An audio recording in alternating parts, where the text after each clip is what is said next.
Here in the US, the FBI's raid on former US President Donald Trump has put the country in unchartered territory once again. Monday's raid sparked a political firestorm as top Republican leaders flung their support behind Mr. Trump.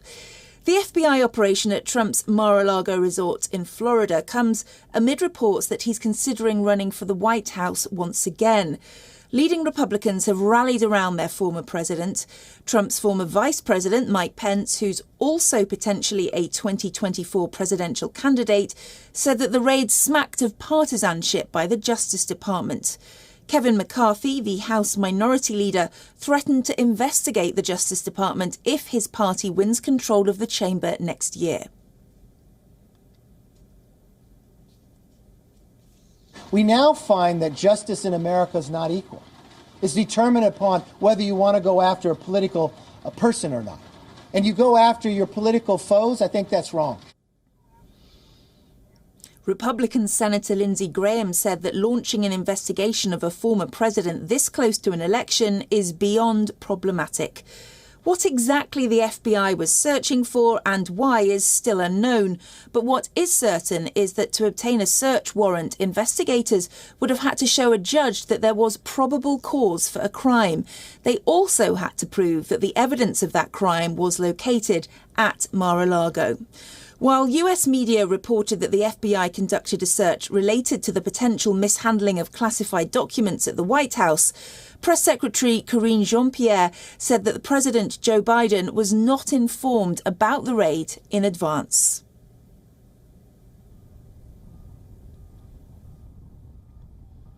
No. The president was not briefed, was not aware of it. No one at the White House was given a heads up. No, that did not happen. The Justice Department conducts investigations independently, and we leave any law enforcement matters to them. It would not be appropriate for us to comment on any ongoing investigations. But this is not Mr. Trump's only legal battle. He's also being investigated by a House of Representatives Select Committee for his actions related to the January the 6th, 2021 Capitol riots. The Justice Department is also examining Mr. Trump's challenge to the results of the 2020 presidential election. A prosecutor in Georgia is investigating whether Mr. Trump and his associates tried to interfere in the state's results of the election. And this week, he will also be forced to face questions from the New York State Attorney General, who is investigating whether he fraudulently inflated the value of his assets. And lastly, a former Elle magazine writer sued Mr. Trump for defamation in 2019 after she alleged that Mr. Trump raped her in the 1990s. Trump accused her of lying to drum up sales for a book. For more on all of this, we have with us WION correspondent Susan Tehrani, who's joining us live from New York. Susan, Mr. Trump's having quite a week. Take us through all of his legal issues. Yeah, Kate, President Trump has been really battling so many different controversies since he really came down that escalator from Trump Tower in New York in 2016, announcing that he wanted to run for U.S. president.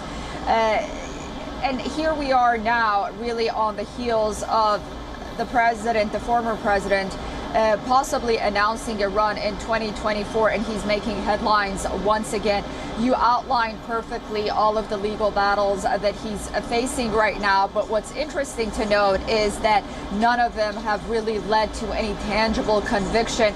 And regarding the latest Mar-a-Lago raid, we still don't know if there was a probable cause for any wrongdoing because the Justice Department and the FBI have decided to be so tight-lipped. What we do know is leaked to the media and reports from different outlets on what possibly might have been a lack of cooperation from the Trump team to not hand over a set of classified information to the National Archives.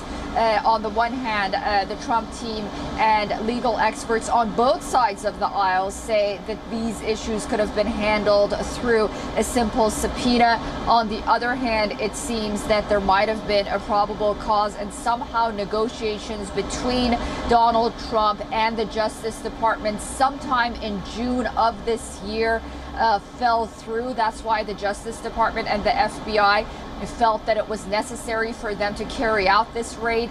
Again, this is what we're hearing through the media. We really don't have any concrete evidence. What we do know right now is that Trump lawyers have finally obtained a copy of that warrant. However, as the Justice Department has not made public that warrant, the Trump team has made clear that they will not make public the content of that warrant either, and have said that it's the responsibility of the Justice Department. As you mentioned, he's facing a lot of subpoenas and legal battles here in New York as well regarding his businesses. But one concern right now is, you mentioned that Republicans are rallying around him and supporting him. It was interesting to see a former New York governor, Andrew Cuomo, also come to his defense and say the Justice Department should be very clear as to why they decided to carry out this raid because of the optics. It may seem to be politically motivated if they do not come out and say exactly why it was necessary to raid a former president's place of living, so to say, considering the fact that, it's so close to the elections. And again, everything just seems so murky at this point. Despite all his legal issues, Republicans are still standing by Donald Trump, even those who might potentially run against him in the next presidential primary contest.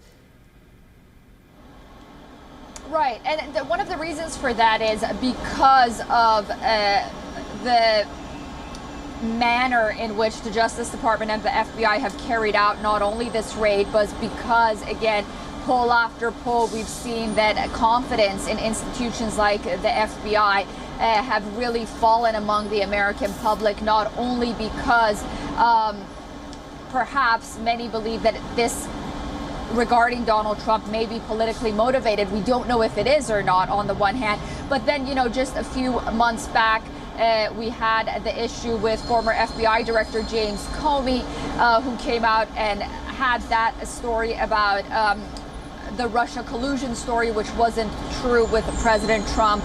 And then a little prior to that, the Justice Department and the FBI did not investigate possibly former U.S. Secretary of State Hillary Clinton's emails when she was Secretary of State, her using a private server. So a lot of parallels are being drawn between if there's favoritism on the Democrats and the Republican side. So I think it's very important in an election year, notably with the midterms coming up, for politicians to rally around one of their own. But as I mentioned, I think politicians right now are very careful because ultimately trust in America's institutions is very important right now. And the White House and the Justice Department really, it would probably benefit for them to come out with some sort of statement and make everything clear.